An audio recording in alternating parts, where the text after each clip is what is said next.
Hello, hello. Welcome back to Loki's Librarian. I am your librarian, Katrina. If you are new here, welcome.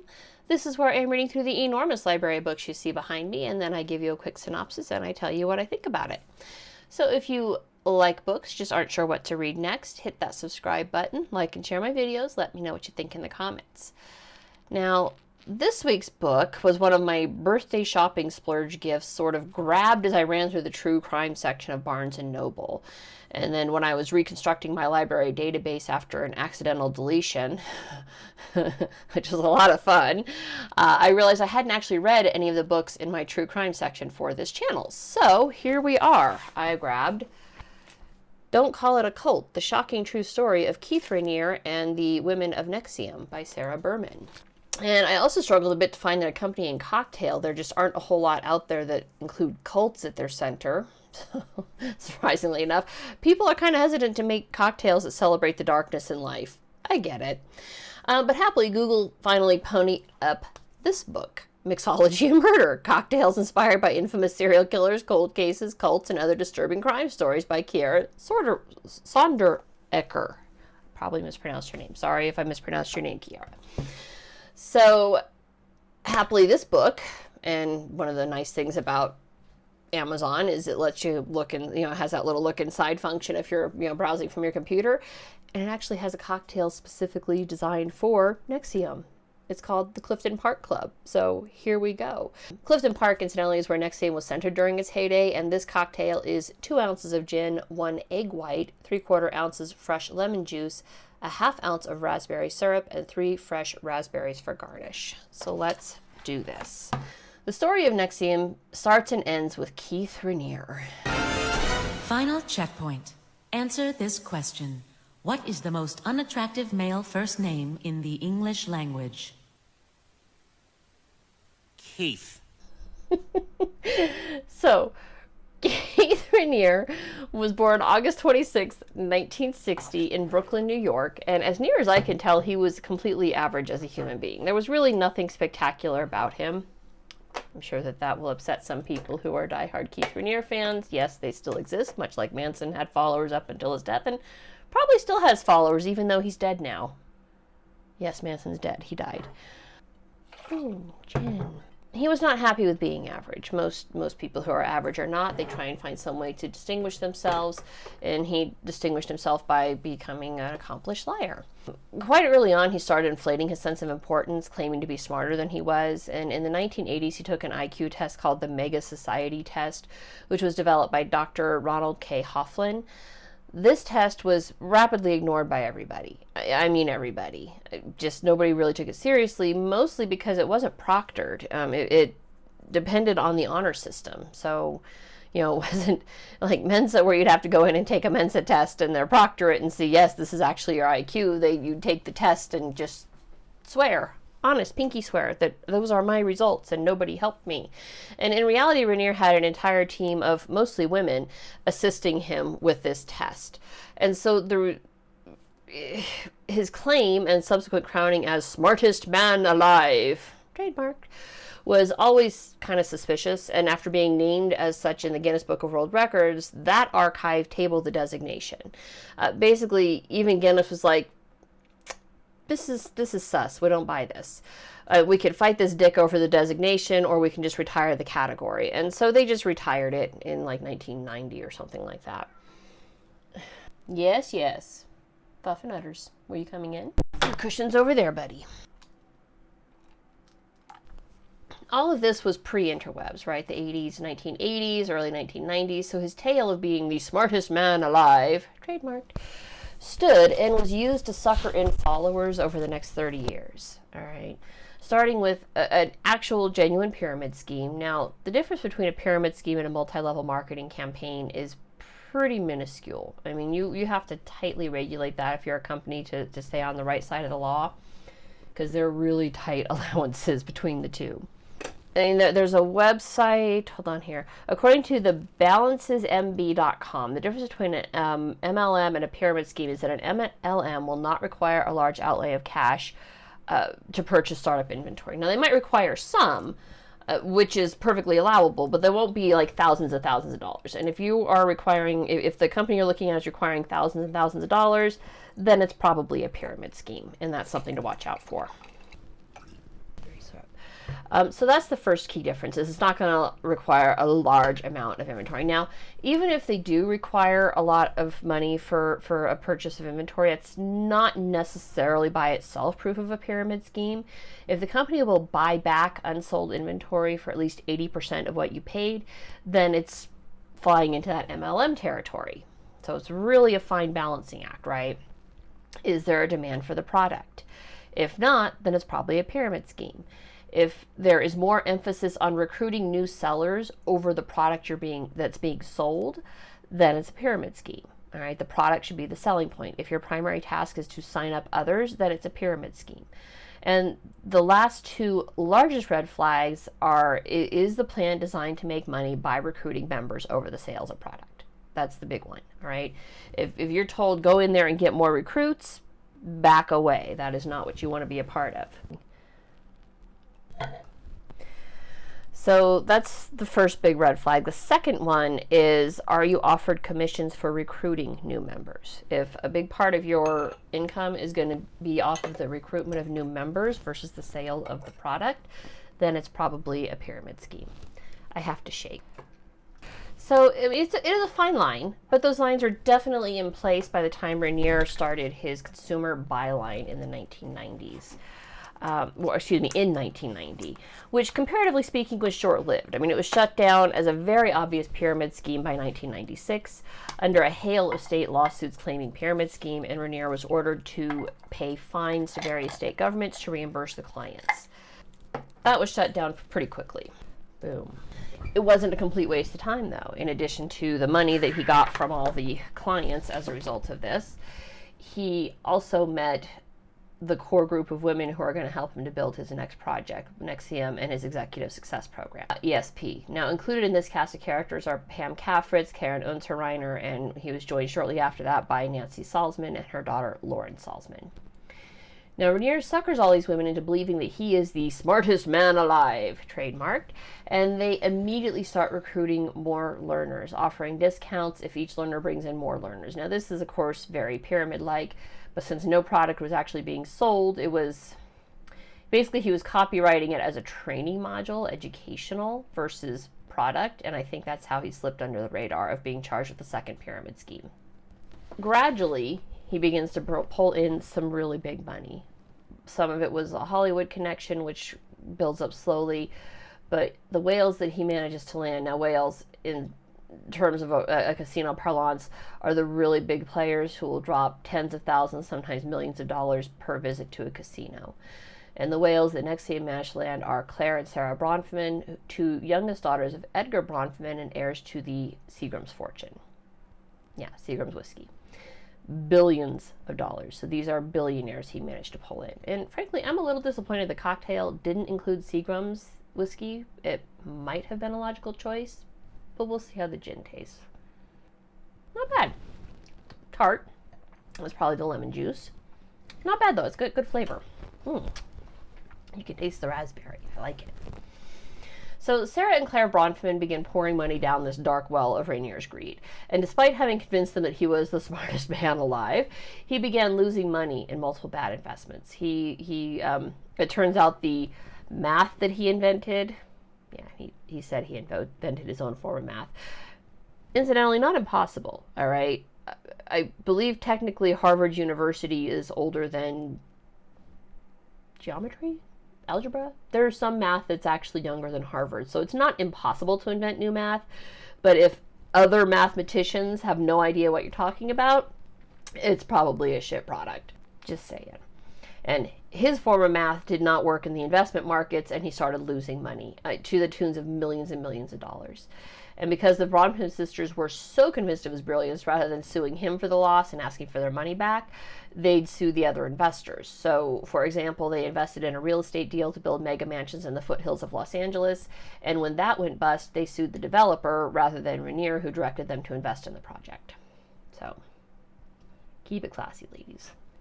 By the early 2000s, NXIVM was full bore, and they are recruiting. Now, HBO Max released a series on NXIVM called The Vow, which goes into great detail on the journey of Sarah Edmondson, Anthony Eads, Mark Vicente, Bonnie Piesse, and basically an entire cast of survivors. But you know who is not included in The Vow, and if I had only watched that, I wouldn't know about it? Mariana, Daniela, and Camilla. We don't know their last names. Their last names were sealed by court order because they were so victimized by this group of people.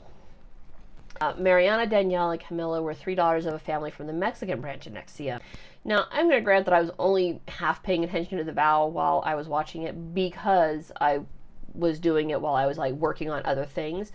But the show focuses entirely on this inner circle who broke away. And I'll grant that what happened to them is beyond the pale. It's truly horrific stuff. But the abuse suffered by these three sisters like literally goes against Geneva Conventions. I mean, it's like war crime territory here.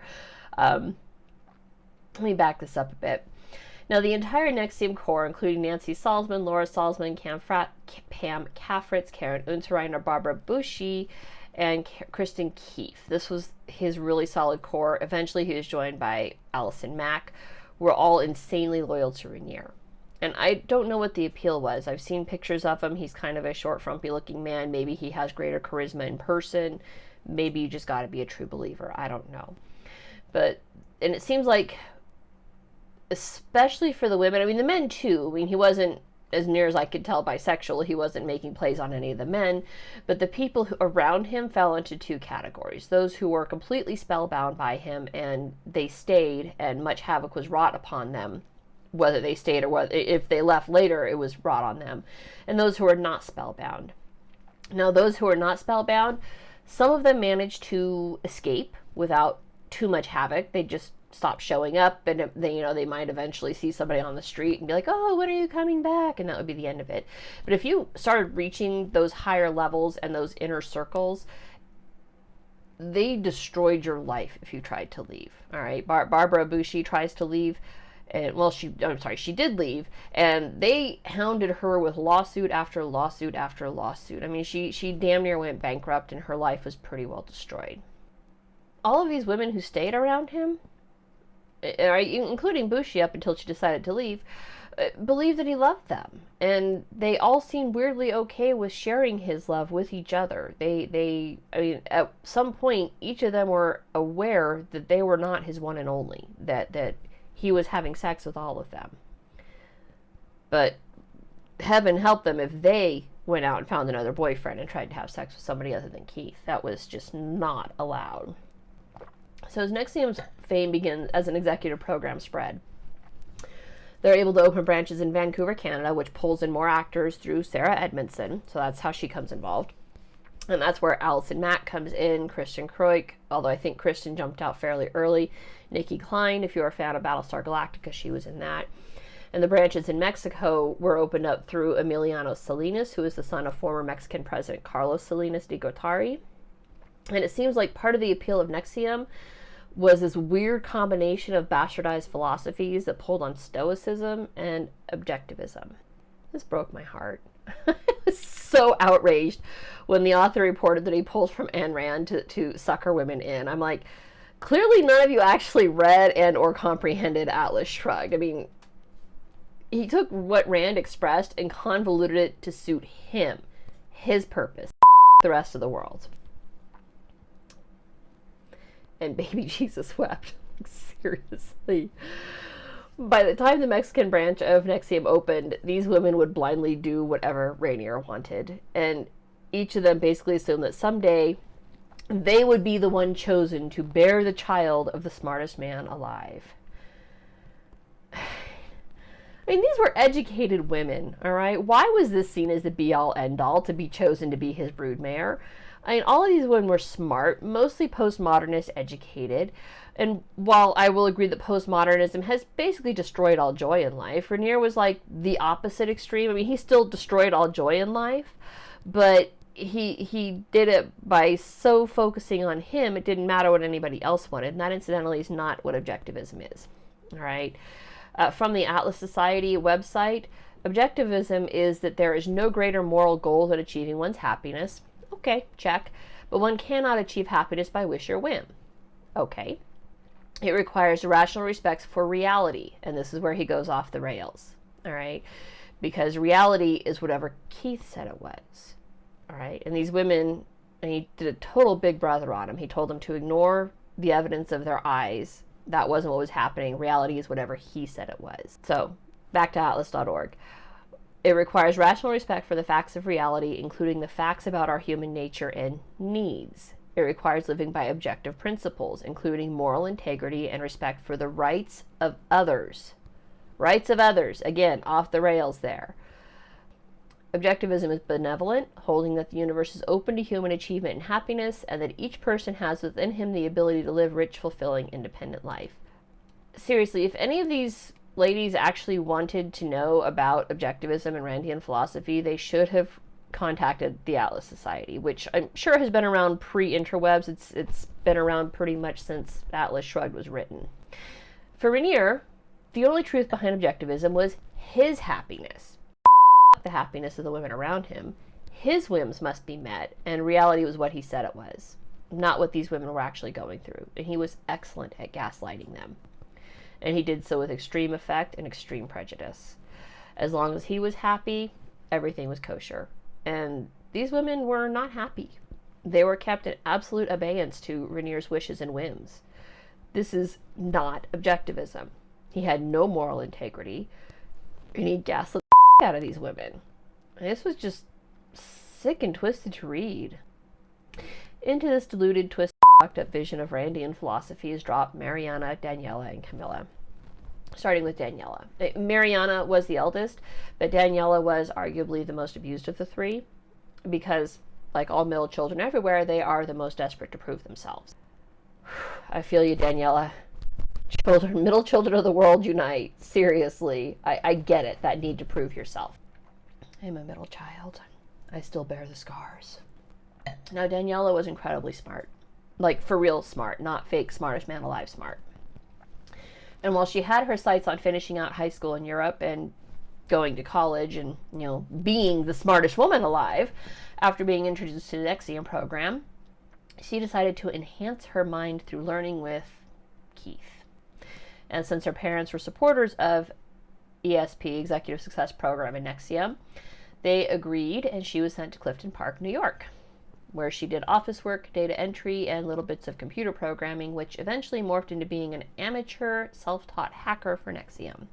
She was set to hack Edgar Bronfman. See, Raniere, because of his own misdeeds, developed a healthy dose of paranoia that people were out to get him. And I don't think they were.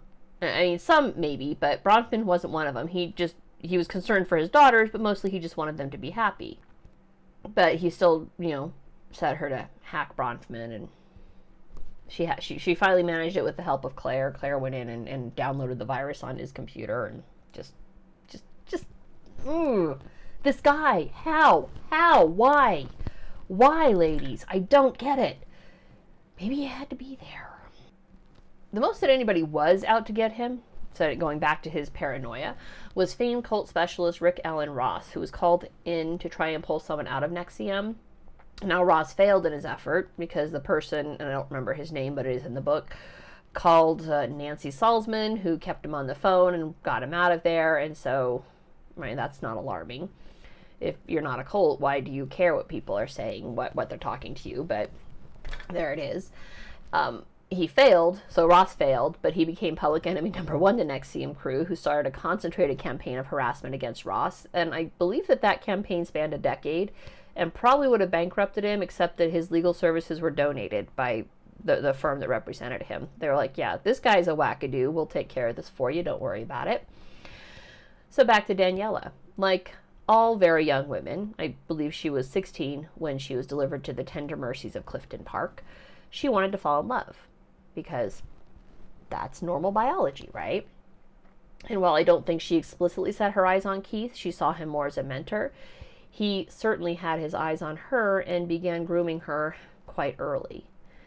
Now, as to what was reported by Daniela, and she certainly has no reason to lie on this matter, he didn't actually move on her until she was 18. So that was disgusting. One can certainly argue that she wasn't in a position to give consent because she had been groomed and brainwashed up till, for 2 years prior to.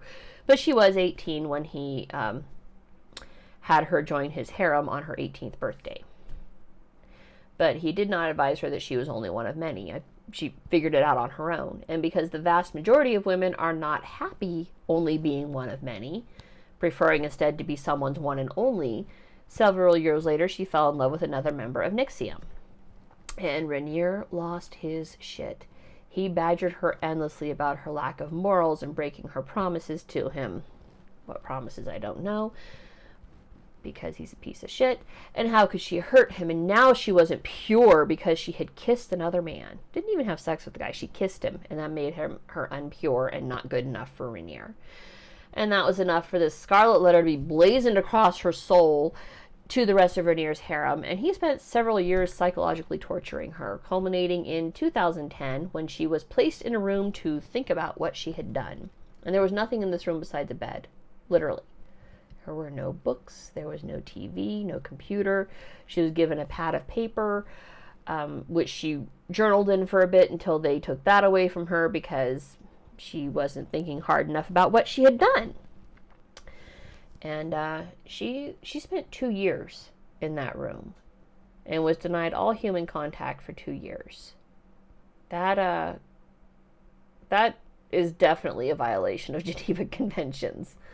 That's criminal psychological torture. And what's particularly pernicious about this is the door wasn't locked. She could technically leave at any time. And I genuinely think that these little things were his way of trying to stay ahead of any legal problems later. Oh no, she wasn't locked in. She could leave at any time. Except that she'd been told that if she left that room, she'd be sent back to Mexico with nothing. Her family would cut her off. She would have nothing. And ultimately, I believe she tried to commit suicide at least once before deciding that it would be better to be free with nothing than to remain in this cage where she didn't even know what she had done wrong. So she did leave the room and walked to the volleyball court where Raniere was playing a game, and he saw her, and at that point she was corralled by the harem. I don't remember if it was Allison Max or Kristen Keefe, but one of the inner circle rounded her up and put her in a car and drove her to the Mexican border from New York with her father in the car. Isn't that a nice touch? And Daniela was cast out. And the last thing her father said to her was, try and figure out how to make this right and come back to us. Isn't that f***ed? I don't think I can blame her father because he was just as mind-bent and mind-f***ed as Keith. And he didn't know just how bad the torture had gotten. Because she couldn't talk to him. She was denied even that. And it's just...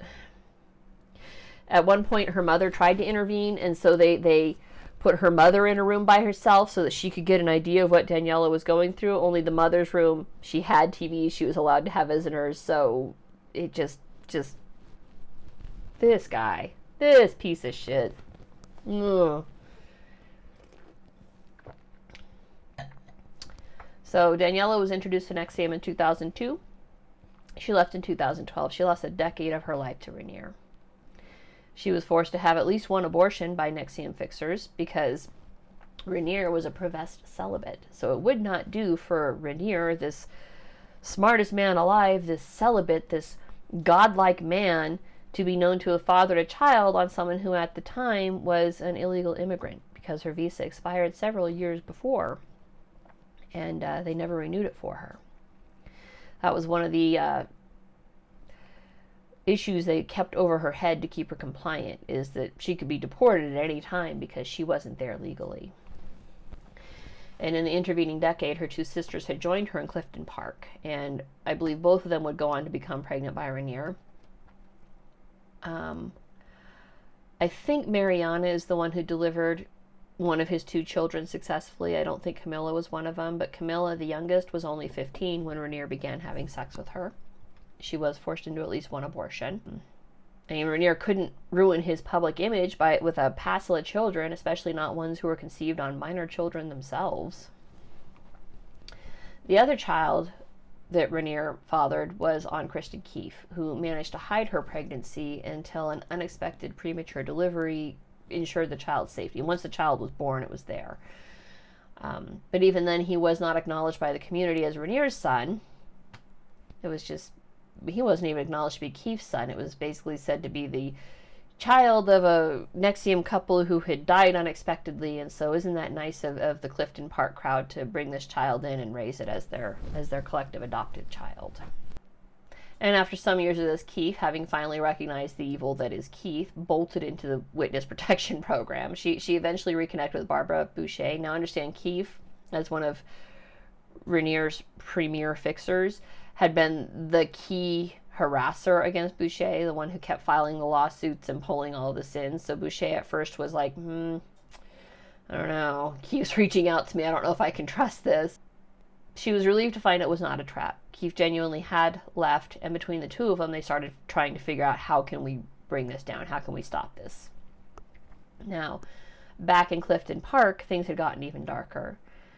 Camilla was rebelling, Mariana's rebelling. I mean, Camilla's trying to find love outside of Keith, and how dare she betray him the way Daniela did. Daniela's gone. And Raniere starts to think, I'm guessing, I don't know what he actually thought, but this is probably a pretty consistent guess, given everything we know about this man. He starts to think, these bitches. I'm going to make it so they can't leave. Because that's what a healthy, functioning adult does. And he decides NXIVM isn't nearly cult-like enough. He needs these women around him to go into super secret stealth mode, like Charlie Manson levels of loyalty. They gotta swear lifelong fealty to their master, and their master is Raniere. So he had several that were sworn directly to him. Allison Mack and Lauren Salzman were among those. Then he sent those out to recruit others. So they would go out, contact other NXIVM women who Raniere was interested in, or maybe he didn't specifically say recruit her, but they definitely recruited with an eye towards pleasing Vanguard. Oh yeah, that was his name in NXIVM. He was Vanguard.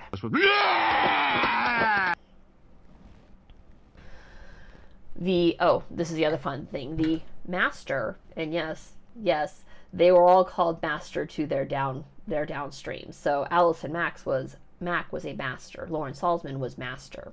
Would require two things from the slave. Isn't that fun, right? But it totally doesn't mean what we think master and slave means. I said, why would you ever cede your own thought, your own ability to think? Jesus Christ. So the first thing he required was collateral. Even if they had to make it up, the master required a deep, dark secret that would destroy the slave if it ever got out. One of the other key witnesses against Raniere, first name Nicole, last name sealed by court order, lied for her collateral. She said that her father had molested her. Her father had never molested her, just full disclaimer here. But the lie itself would be enough to destroy her. So that collateral was acceptable. Naked pictures were almost always included in the collateral. And the second thing they had to do was promise to do whatever their master told them to do. A lot of that telling included submitting to forced sexual acts, sometimes with Raniere, sometimes with other people, and extremely calorie-restrictive diets, like 300 to 500 calories per day. Remember what we learned last week about famine conditions? And when starvation sets in, it follows a very set course. So this is a direct quote from the book. She describes it very well. In the first phase, the body consumes its stores of glucose. Feelings of extreme hunger set in, along with constant thoughts of food. In the second phase, which can last for several weeks, the body begins to consume its own fats, and the organism weakens drastically. In the third phase, the body devours its own proteins, cannibalizing tissues and muscles. Eventually, the skin becomes thin, the eyes become distended, the legs and belly swollen as extreme imbalances lead the body to retain water. Yeah. Raniere liked his women too hungry to argue and too weak to fight back. So, extremely calorie-restrictive diets were his norm. The other fun thing about extreme calorie restrictions is you tend to go off your period, so it kind of takes care of birth control for him. You know, if you're not menstruating, you can't get pregnant. So, and the ultimate shit thing, the thing that the vow was based upon, is a literal brand. He branded these women like cattle. Fun, right? Good times. I've had a tattoo, all right? I have multiple tattoos. I wouldn't touch a brand for anything, all right? Nothing hurts like burned flesh. And he burned them. And he, for some reason, seemed to think, because he had all of this filmed, that having the women ask to be branded, please master brand me, would negate his own liability in some fashion. Like, he wouldn't be held accountable if they asked for it. The good news is this did not work for Raniere. Now, not too long after Sarah Edmondson was branded, she kind of woke up and was like, this ain't working, this is bad, and she left.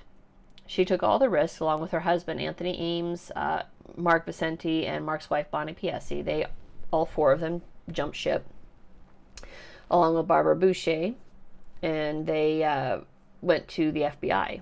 And the FBI began working with Mexican authorities and arrested Raniere in Mexico in March of 2018, along with some members of his inner circle, which included, I believe, both Salzman, Clara Bronfman, and Allison Mack. I believe Sarah Bronfman, I believe, had jumped ship by that point. She had, gone out and found her own guy to marry. I think she was still to some level involved in NXIVM, but certainly not to the level Claire was. Mack, I remembered seeing that she had been arrested and that she ultimately pled guilty to trafficking. I remember seeing the headline and thinking, well, I mean, that's Hollywood, right? Bunch of rapist, child molesting weirdos down there. And while I have certainly seen very little in the wake of the Me Too movement and following Rose McGowan's book that I reviewed last year that would change my mind on that, this was not that. Mack was one of the key figures in holding Mariana, Daniela, and Camilla hostage and ensuring that they couldn't leave. Mack helped lure victims to Raniere's sex slave cult, which was called Dominus Obsequious Sororium, which roughly translates as master over slave women. I have no pity for Mack, and I feel like she probably should serve more jail time than what she was sentenced to. Nancy Salzman pled guilty in March of 2019, was sentenced to 3.5 years in prison. Lauren Salzman pled guilty on March 25th of 2019, about 2 weeks after her mother did, but Lauren testified against Raniere. She was present when he was arrested and was thoroughly unimpressed with how the smartest man alive handled his arrest, and so she turned state's evidence on his RICO charges, and she was ultimately sentenced to 5 years probation and 300 hours of community service. Clara Bronfman went all in, set up a $14 million trust to cover Raniere's legal defense, and was ultimately sentenced to 7 years in prison. And Allison Mack was sentenced to 3 years in prison. She's probably out now, actually. 2019? Yeah, she might be out now. And I hope she never works again. Seriously. You ruined your life for this asshole, and you deserve every ounce of misery that comes with that. Now, the other two ladies involved in his inner circle, because we got Keith left and probably testified. Boucher certainly left and probably testified. Pam Caffritz died of cancer well before NXIVM's fall, but not nearly soon enough. She was the fixer who arranged the abortions for Raniere's victims. Karen Unterreiner, I'm not sure what she was sentenced to. It was probably in the book, but I don't remember specifically what happened to her. I did look it up on the interwebs, and they indicate that she testified for the prosecution and likely avoided serious trouble as a result. And Keith was found guilty of sexual exploitation of a child, possession of child pornography in relation to Camilla. Remember, she was only 15. Sex trafficking and attempted sex trafficking, identity theft, trafficking for labor and services, forced labor, conspiracy to alter records for use in an official proceeding, sex trafficking conspiracy, forced labor conspiracy, racketeering conspiracy, and wire fraud conspiracy. He was sentenced to 120 years in prison in order to pay $1.75 million in fines, which probably came out of that $14 million trust that Claire Bronfman set up for him. And I hope some of that money goes to Mariana, Daniela, and Camilla. Seriously. This book was outstandingly written. It pulls you right in and it moves the narrative along in a fast, logical pace. It definitely reveals the horrors of what happened, but with absolute empathy for the victims while allowing their voices to be heard. It was really well done. It made me really glad that I was not raised in New York, LA, or Seattle, because I am exactly the sort of person who might have been pulled into this in the early 2000s. I was still working on finding myself. I am very glad that I came to Objectivism and Stoicism in my own time, rather than having Raniere's pseudo-philosophical bullshit spoon-fed me at the cost of $3,000 per module. Like, seriously, Atlas Society website is free. The Daily Stoic is free. I'll include links to both of those in the description, all right? And libraries. Hell, I bought my copy of Meditations at a library sale for 50 cents. So you can learn about philosophy on your own. You don't actually need somebody like Raniere to explain to you what they think it means. Read it for yourself and reach your own conclusions. Also, this book introduced me to Rick Ross, who wrote the book on cults. Wish I'd have found that one before I found Cultish. Seriously. I purchased his book. I'm not sure when I will get it on the schedule, but I'll try and do it sooner rather than later because I find cults fascinating as authoritarianism. And seriously, the two are basically the same thing though, right? I mean, authoritarianism is when the governments do it, but cults are kind of authoritarianism on small scale. So you can kind of see what's going on there. Like, I want to know what leads people to cede their own rational thought to someone else. Ayn Rand would not approve. And that's it for this week. If you liked what you saw, do let me know what you think in the comments, and I will see you guys next week.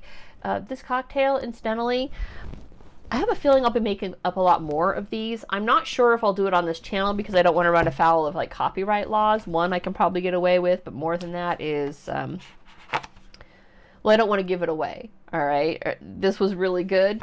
Try it out. I'll include a link to that one as well, and I'll see you guys next week. Bye.